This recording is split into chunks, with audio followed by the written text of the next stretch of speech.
Assalamualaikum warahmatullahi wabarakatuh. Semangat pagi Konconaker.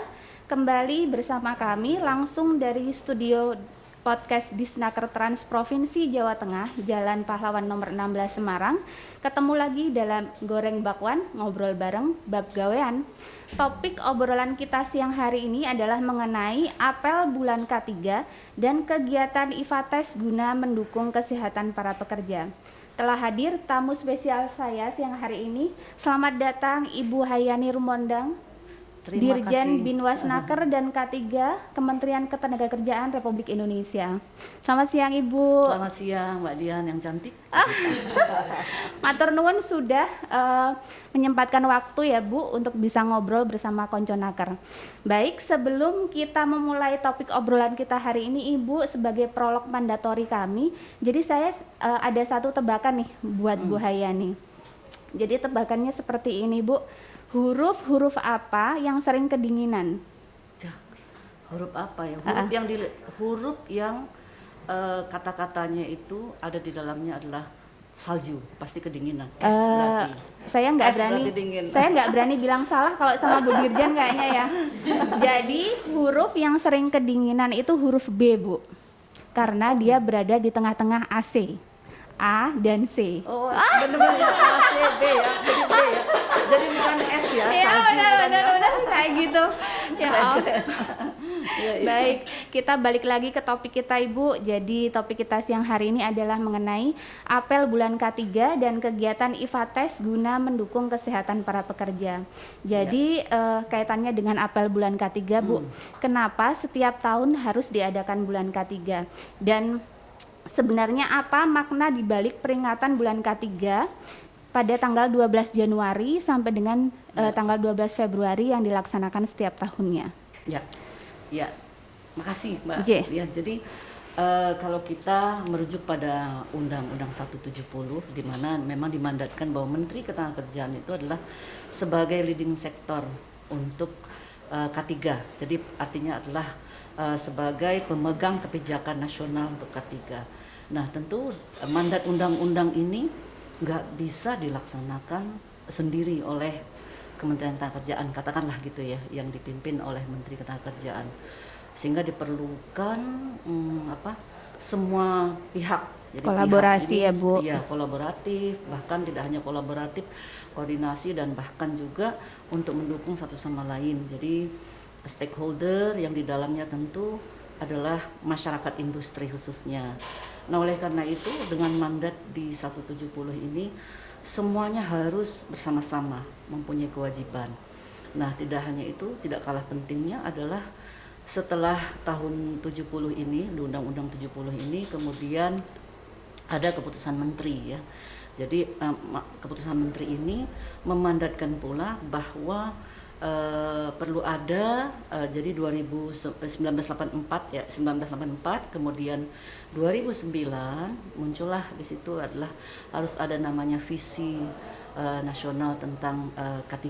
Jadi di tahun 2009 itu keluar peraturan keputusan menteri, kemudian setelah itu adalah visi 2015. Nah, untuk menindaklanjuti visi 2015 ini dibentuklah kebijakan nasional tentang K3.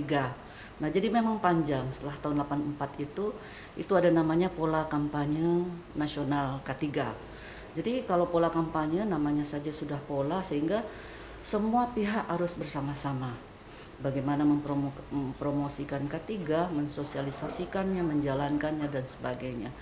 Jadi sejak tahun 84 itu disepakatilah dilakukan namanya 1 bulan, harus pola kampanye nasionalnya 1 bulan dari 12 Januari sampai 12 Februari di tahun yang sama, begitulah tiap tahun. Nah, maknanya kalau tadi Mbak Dian menanyakan maknanya sebenarnya adalah sangat mengena untuk di tempat kerja ya, karena pasti asal di tempat kerja dulu. Maknanya bagaimana agar K3 itu menjadi budaya. Jadi bukan hanya kewajiban, tetapi harus kebutuhan. Jadi budaya di setiap tempat kerja dan tentu akan melindungi baik itu pekerja ataupun siapa yang ada di sekitarnya, sehingga tercapai tujuan untuk mengurangi atau bahkan menghilangkan, menghapus kecelakaan kerja. Jadi tidak ada kecelakaan kerja, kemudian juga tidak ada penyakit akibat kerja. Sebenarnya maknanya menjurus kepada tujuan ketiga itu sendiri. Nah ini sangat penting ya, sehingga budaya itu tidak hanya sebulan nanti, tetapi terus menerus sepanjang tahun, baik tahun yang sama dan tahun-tahun berikutnya. Untuk tahun ini slogannya apa Bu untuk peringatan bulan Jadi ketiganya? kalau tahun ini memang setiap tahun itu ditentukan berbeda. Jadi slogan tahun ini saya kira mengikuti perkembangan dari tahun ke tahun.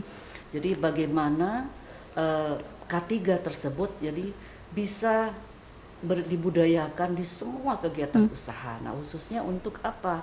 Untuk melindungi pekerja pada era digitalisasi. Nah, kita kan sering mendengar, mengikuti orang bicara era digitalisasi itu apa sih? Maka K3 pun harus mainstream di situ. Jadi temanya tahun ini adalah pada perlindungan kerja, kemudian di era digitalisasi, tetapi tetap pada budaya K3. Gitu. Baik, Kira-kira budaya itu K3 ya, yang di era makna di dalamnya. digitalisasi begitu ya Bu. Di Baik. setiap kegiatan usaha ya. Jadi usaha apa saja.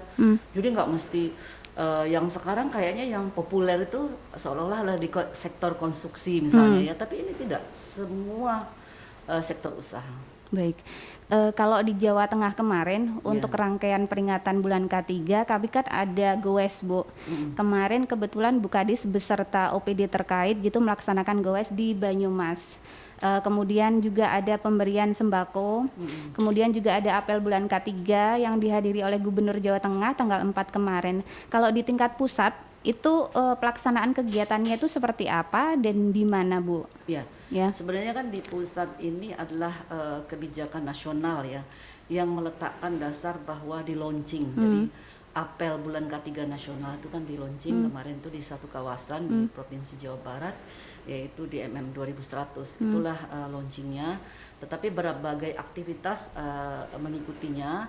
Jadi contohnya misalnya ada senam pekerja sehat, kemudian juga termasuk ada goes ya, jadi sepeda. Dan tidak hanya itu, pada hari hanya itu mensimulasikan bagaimana penanganan kebakaran yang efektif. Nah seperti itu. Nah selain itu tentu meskipun tidak tidak di sounding terus menerus, adalah bagaimana kita mengevaluasi kebijakan-kebijakan yang ada.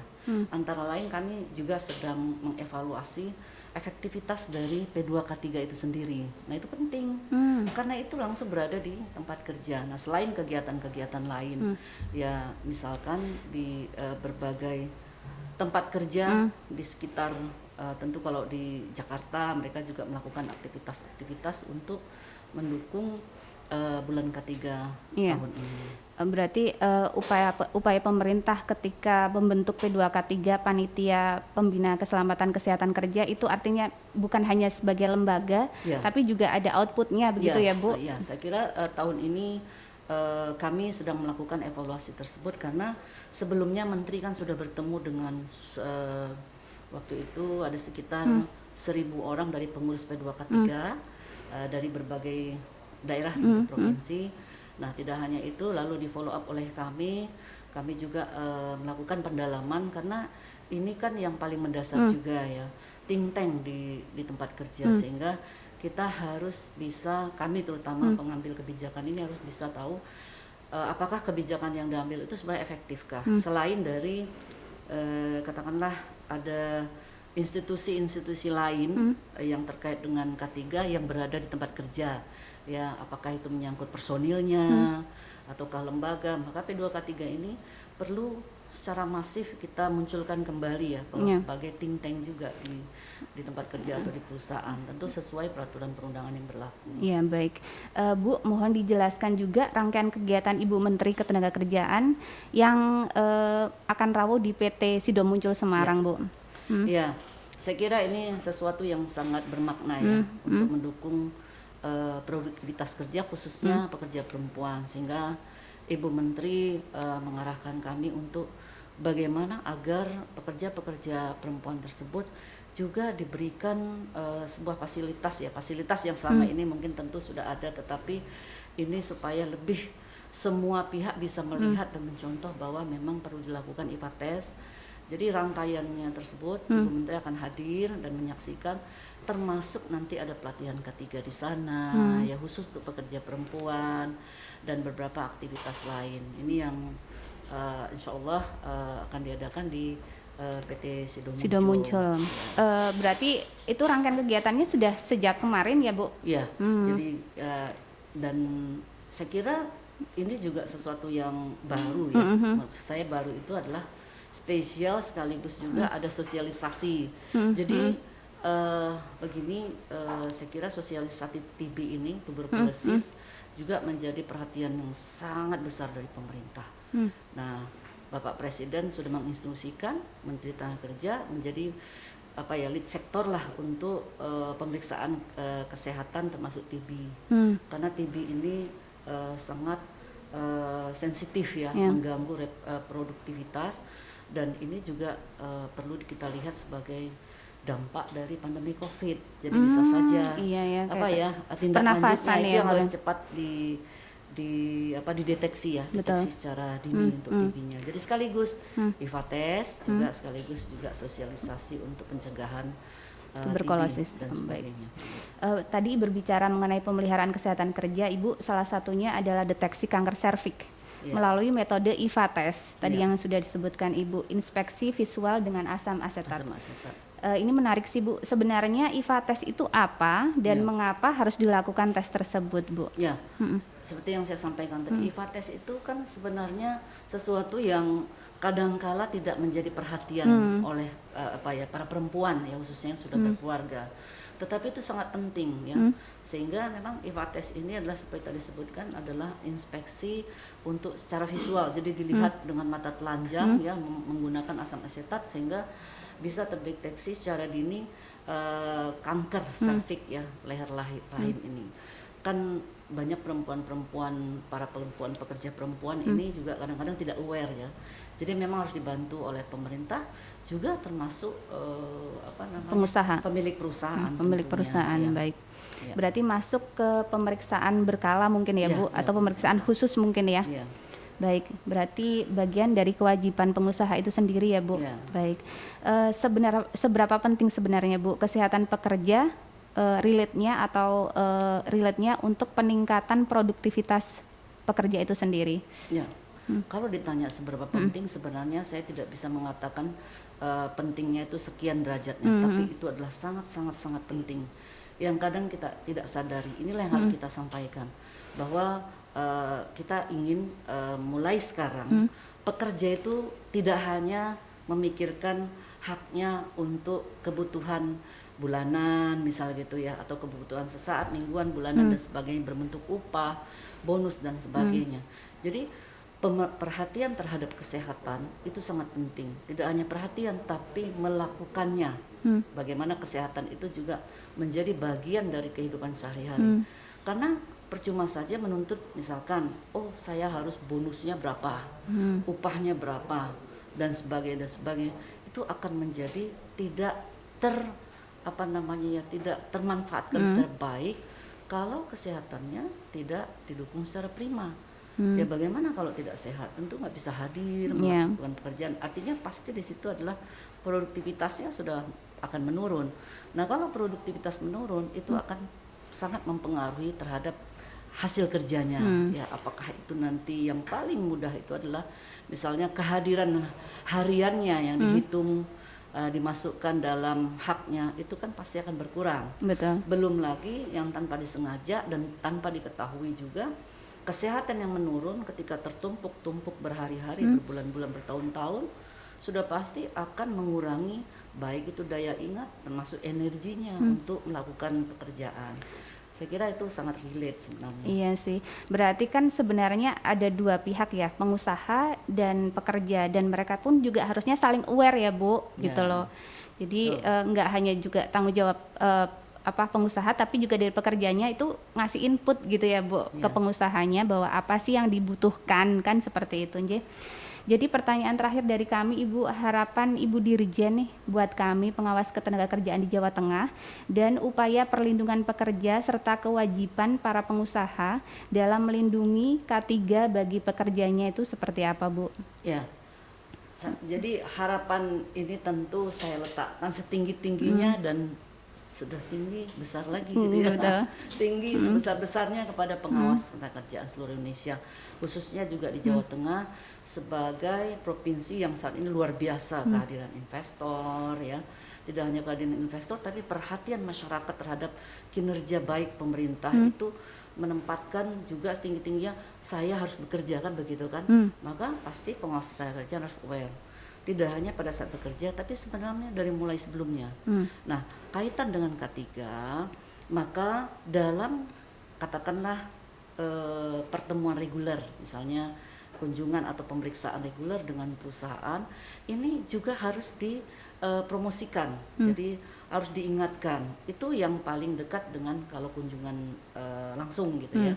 Tetapi kalau tidak, yang paling saya tembak ya supaya pengawas itu bisa terus meningkatkan perhatiannya adalah bagaimana mendorong supaya perusahaan itu bisa mendaftarkan wajib lapornya. Iya betul. Ya, wajib lapor. Data Secara awal online dari kan lebih situ ya, mudah. Bu.